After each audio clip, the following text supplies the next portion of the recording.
Chapter 1: The Surprising Power of Atomic Habits.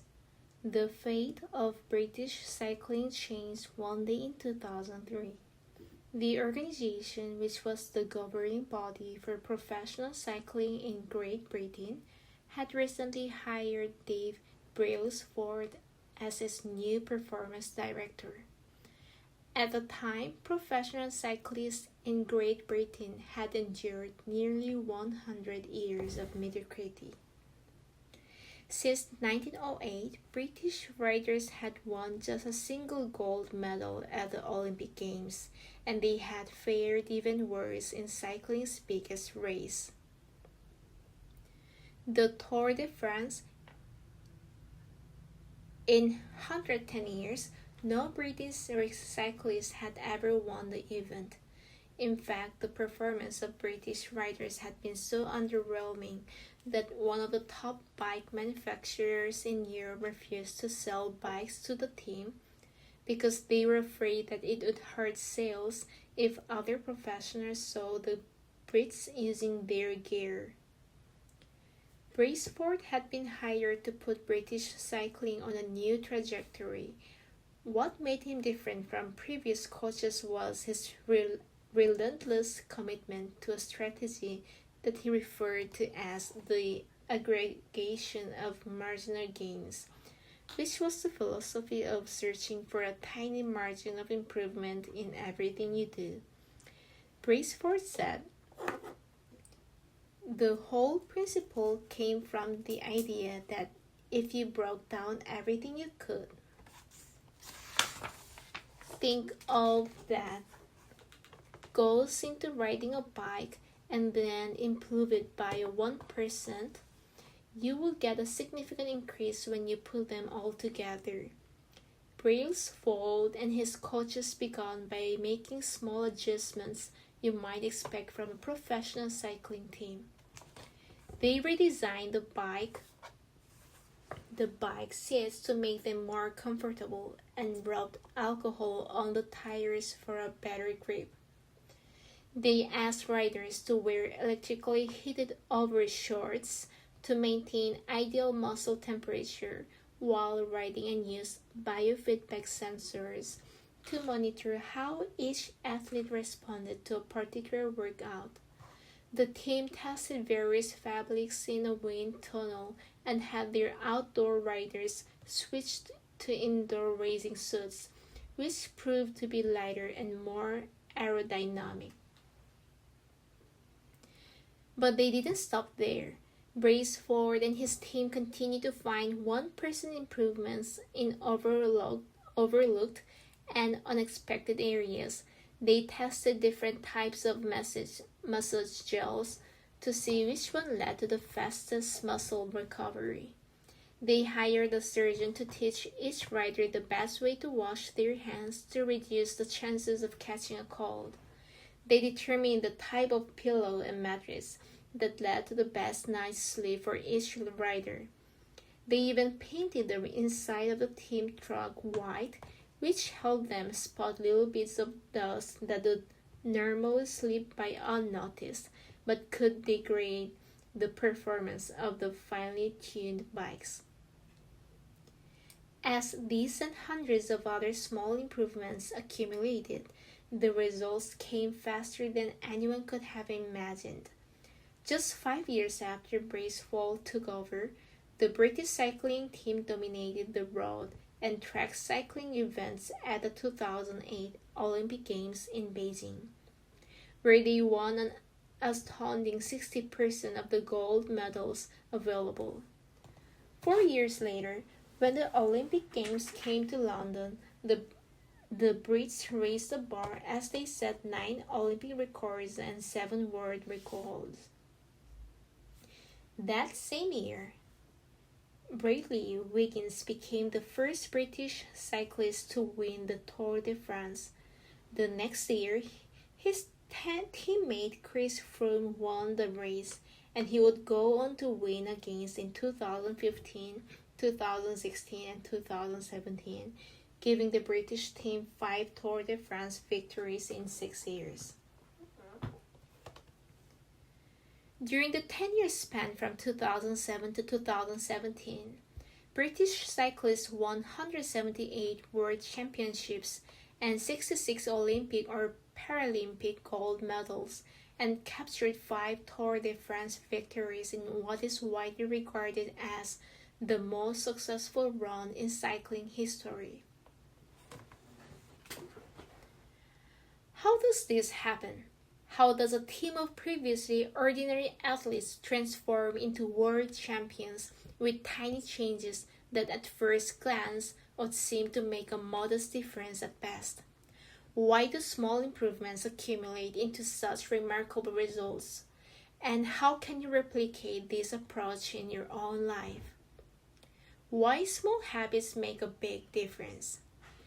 It is so easy to overestimate the importance of one defining moment and underestimate the value of making small improvements on a daily basis. Too often, we convince ourselves that massive success requires massive action.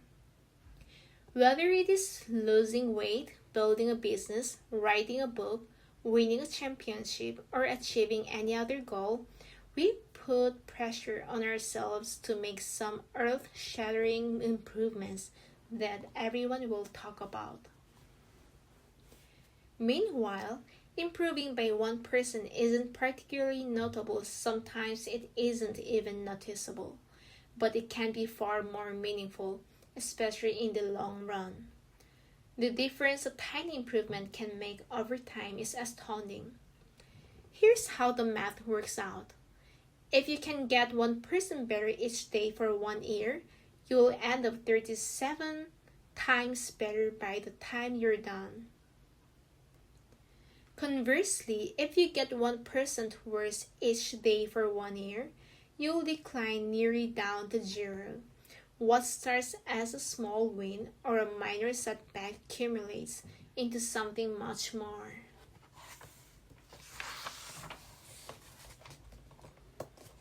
1% better every day.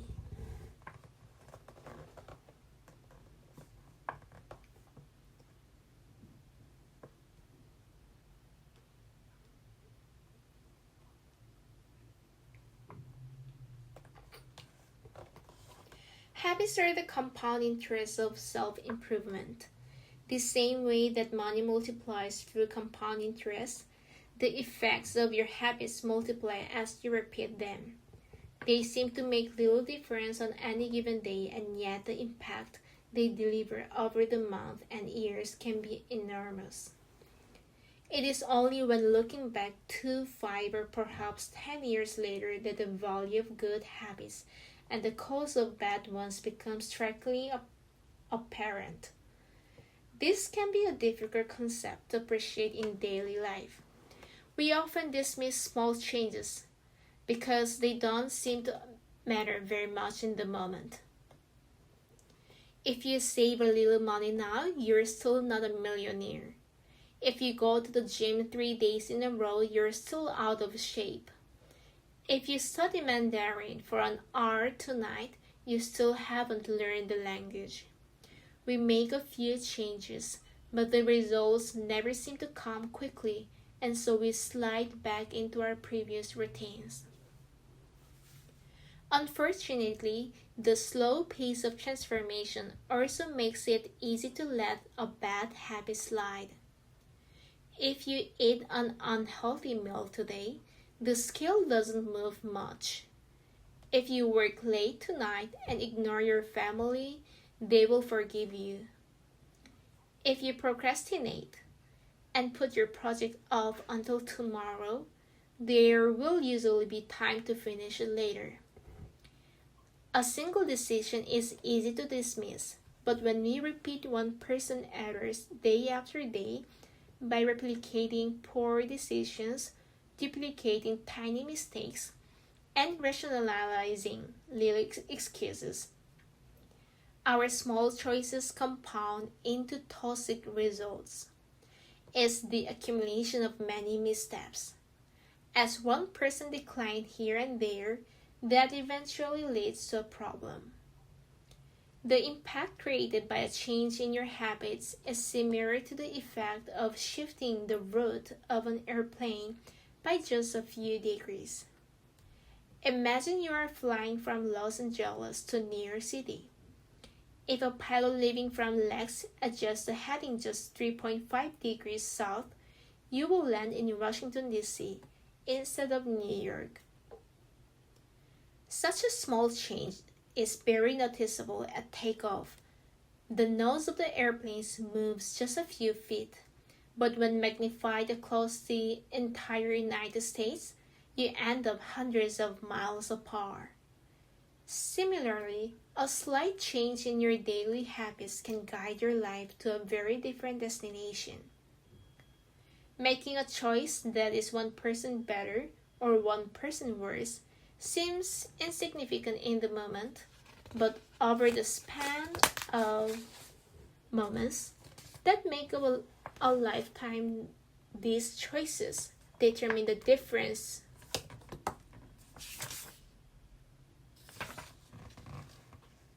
between who you are and who you could be. Success is the product of daily habits, not once in a lifetime transformations.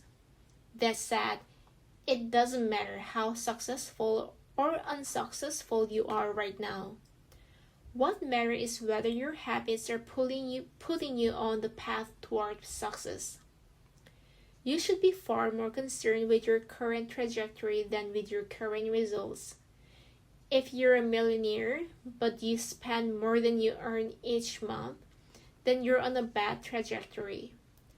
If your spending habits don't change, it's not going to end well.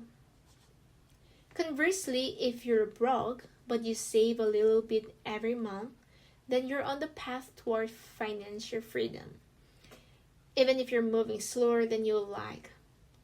Your outcomes are a lagging measure of your habits.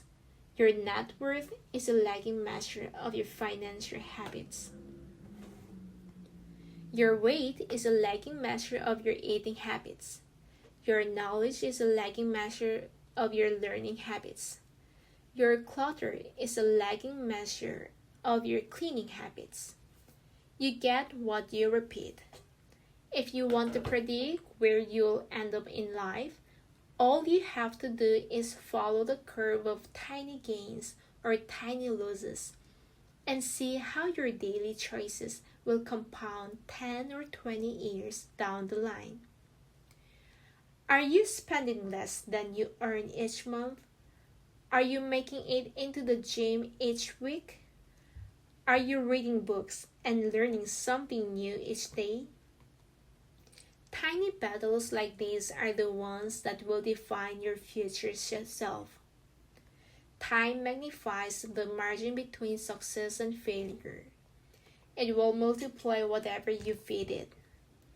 Good habits make time your ally. Bad habits make time your enemy.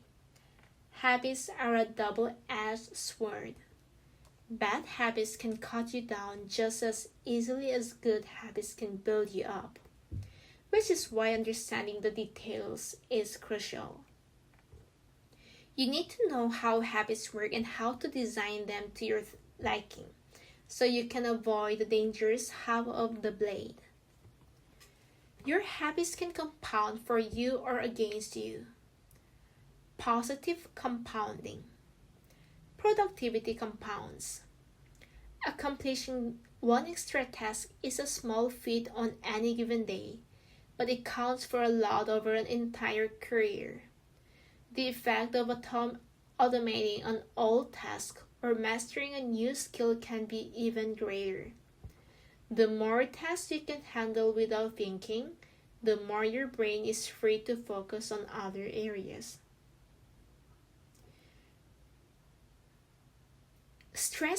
Negative compounding. Stress compounds.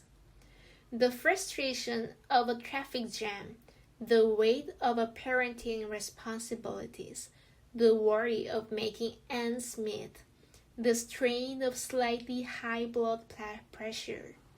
By themselves, these common causes of stress are manageable, but when they persist for years, Little stress compound into serious health issues. Knowledge compounds. Learning one new idea won't make you a genius, but a commitment to lifelong learning can be transformative. Furthermore, each book you read not only teaches you something new, but also opens up different ways of thinking about old ideas. As Warren Buffett says, that's how knowledge works. It builds up like compound interest. Negative thoughts compound.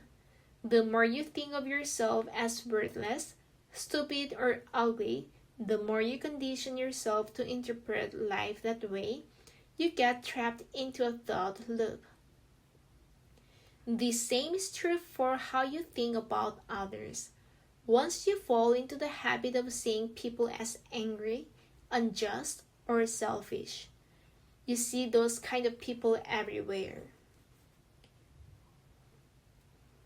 Relationships compound. People reflect your behavior back to you. The more you help others, the more others want to help you. Being a little bit nicer in each interaction can result in a network of broad and strong connections over time. Outrage compounds. Riots, protests, and mass movements are rarely the result of a single event. Instead, a long series of microaggressions and daily aggravations slowly multiply until one event tips the scales and outrage spreads like wildfires.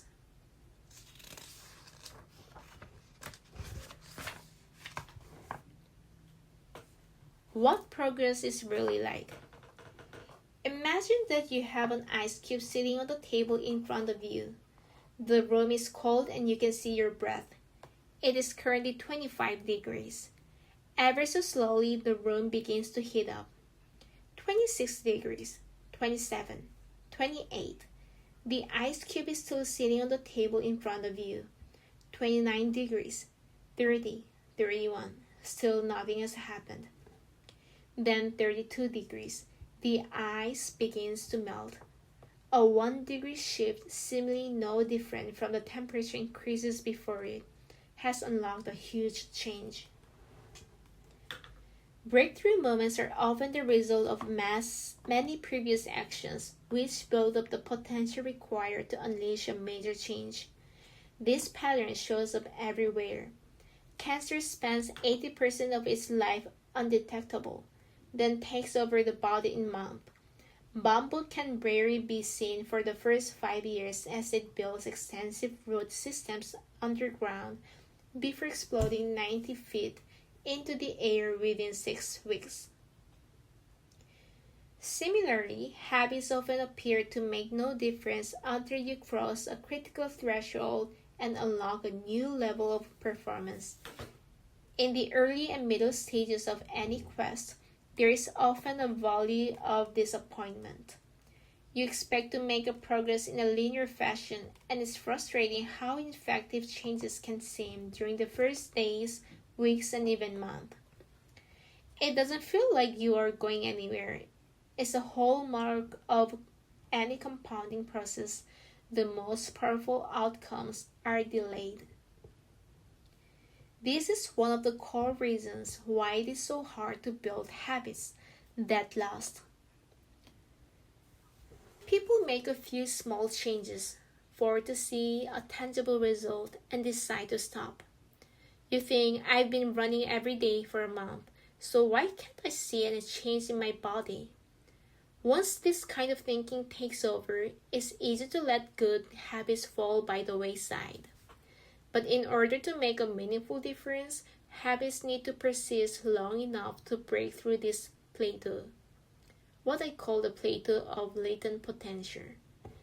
If you find yourself struggling to build a good habit or break a bad one, it is not because you have lost your ability to improve. It is often because you have not yet crossed the plateau of latent potential. Complaining about not achieving success despite working hard is like complaining about an ice cube not melting when you heat it from 25 to 31 degrees. Your work was not wasted. It is just being stored. All the action happens at 32 degrees. When you finally break through the plateau of latent potential, people will call it an overnight success. The outside world only sees the most dramatic event rather than all that preceded it. But you know that it's the work you did long ago. When it seemed that you weren't making any progress, that makes the jump today possible. It is the human equivalent of geological pressure. Two tectonic plates can grind against one another for milestones of millions of years. The tension slowly building all the while. Then one day they rub each other once again. In the same fashion they have for ages, but this time the tension is too great.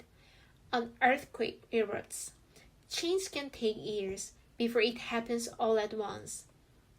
Mastery requires patience. The San Antonio Spurs, one of the most successful teams in NBA history, have a quote from a social reformer, Jacob Wills, hanging in their locker room.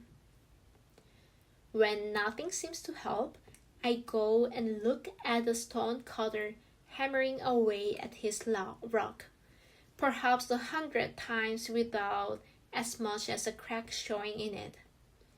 Yet at the 101st blow, it will split in two, and I know it was not that last blow that did it, but all that had gone before.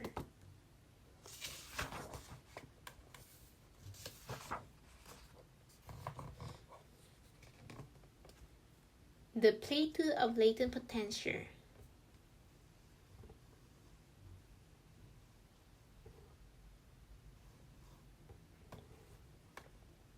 So the figure 2, we often expect progress to be linear. At the very least, we hope it will come quickly. In reality, the results of our efforts are often delayed. It is not until months or years later that we realize the true value of the previous work we have done. This can result in a valley of disappointment, where people feel discouraged after putting in weeks or months of hard work without experiencing any results. However, this work was not wasted. It was simply being stored. It is not until much later that the full value of previous efforts is revealed. All big things come from small beginnings. The seed of every habit is a single tiny decision. But as that decision is repeated, a habit sprouts and grows stronger. Roots entrench themselves and branches grow. The task of breaking a bad habit is like uprooting a powerful oak within us. And the task of building a good habit is like cultivating a delicate flower one day at a time. But what determines whether we stick with a habit long enough to survive the plateau of latent potential and break through to the other side? What is it that causes some people to slide into unwanted habits and enables others to enjoy the compounding effects of good ones? Forget about goals, focus on systems instead. Prevailing wisdom claims that the best way to achieve what we want in life, getting into better shape, building a successful business, relaxing more and worrying less, spending more time with friends and family, is to set specific, actionable goals. For many years, this was how I approached my habits too. Each one was a goal to be reached. I set goals for the grades I wanted to get in school, for the weights I wanted to lift in the gym, for the profits I wanted to earn in business. I succeeded at a few, but I failed at a lot of them. Eventually, I began to realize that my results had very little to do with the goals I set and nearly everything to do with the systems I followed. What's the difference between systems and goals? Is a distinction I first learned from Scott Adams, the cartoonist behind the Bird comic. Goals are about the results you want to achieve. Systems are about the processes that lead to those results. If you're a coach, your goal might be to win a championship. Your system is the way you recruit players, manage your assistant coaches, and conduct practice. If you're an entrepreneur, your goal might be to build million-dollar business. Your system is how you test product ideas, hire employees, and run marketing campaigns. If you're a musician, your goal might be to play a new piece. Your system is how often you practice, how you break down and tackle different measures, and your method for receiving feedback from your instructor.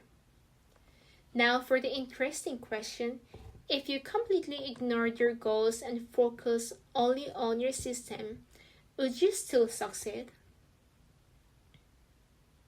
For example, if you were a basketball coach and you ignored your goal to win a championship and focus only on what your team does at practice each day, would you still get results? I think you would. The goal in any sport is to finish with the best score, but it would be ridiculous to spend the whole game staring at the scoreboard. The only way to actually win is to get better each day. In the words of three-time Super Bowl winner Bill Walsh, the score takes care of itself. The same is true for the other areas of life. If you want better results, then forget about setting goals. Focus on your system instead. What do I mean by this? Are goals completely useless? Of course not. Goals are good for setting a direction, but systems are best for making progress. A handful of problems arise when you spend too much time thinking about your goals and not enough time designing your systems. Problem number 1. Winners and losers have the same goals.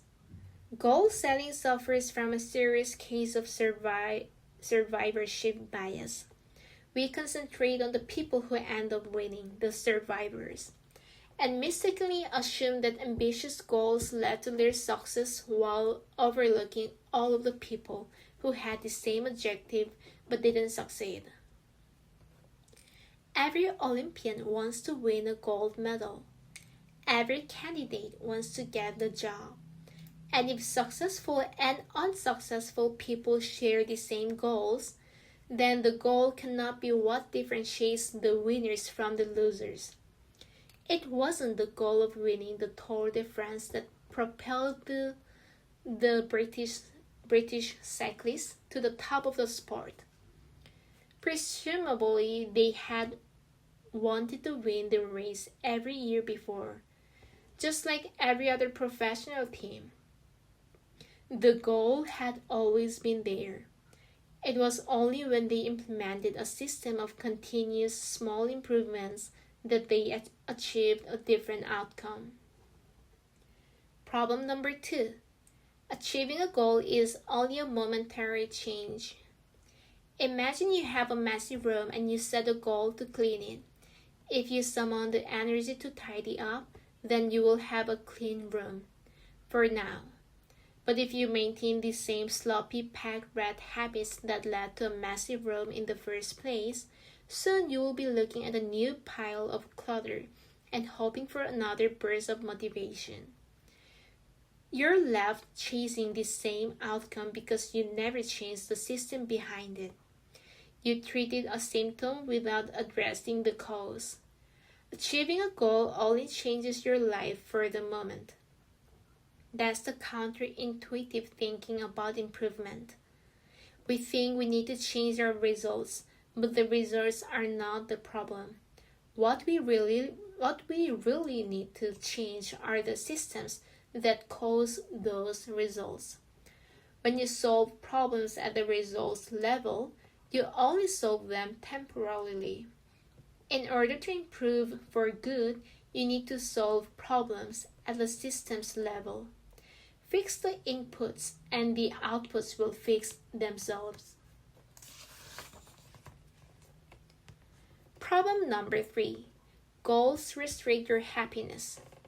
The implicit assumption behind any goal is this: once I reach my goal, then I'll be happy. The problem with the goals first mentality is that you're continually putting happiness off until the next milestone.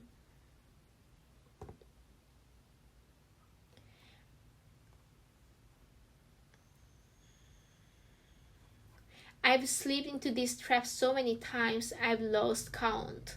For years, happiness was always something for my future self to enjoy. I promised myself that once I gained 20 pounds of muscle, or after my business was featured in the New York Times, then I could finally relax. Furthermore, goals create an either or conflict. Either you achieve your goal and are successful, or you fail and you are disappointment. You mentally box yourself into a narrow version of happiness. This is misguided. It is unlikely that your extra path through life will match the exact journey you had in mind when you set out. It makes no sense to restrict your satisfaction to one scenario when there are many other paths to success. A systems first mentality provides the antidote. When you fall in love with the process rather than the product, you don't have to wait to give yourself permission to be happy.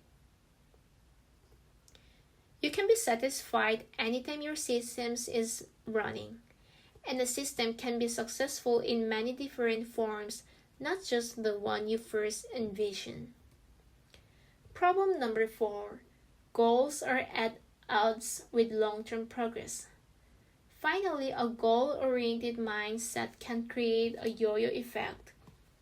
Many runners work hard for a month, but as soon as they cross the finish line, they stop training.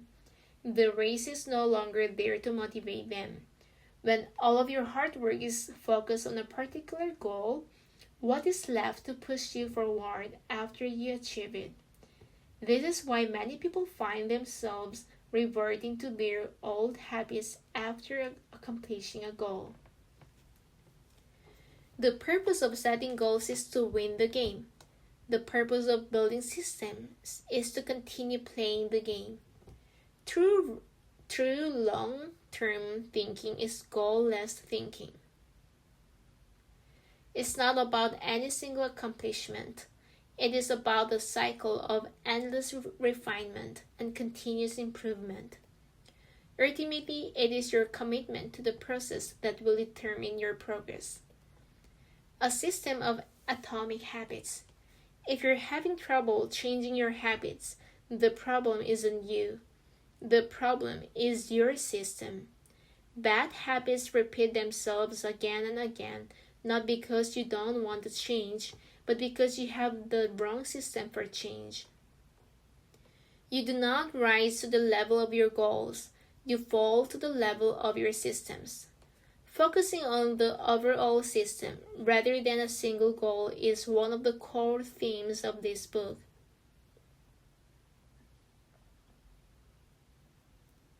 It is also one of the deeper meanings behind the word atomic.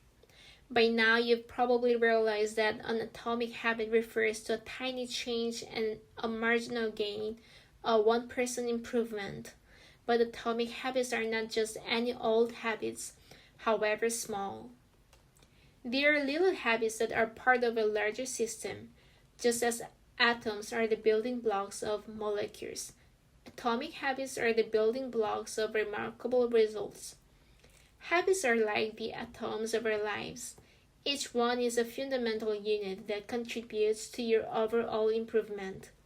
At first, these tiny routines seem insignificant, but soon they build on each other and fuel bigger wins. then multiply to a degree that far outweighs the cost of their initial investment. They are both small and mighty. This is the meaning of the phrase atomic habits. A regular practice or routine that is not only small and easy to do, but also the source of incredible power, a component of the system of compound growth.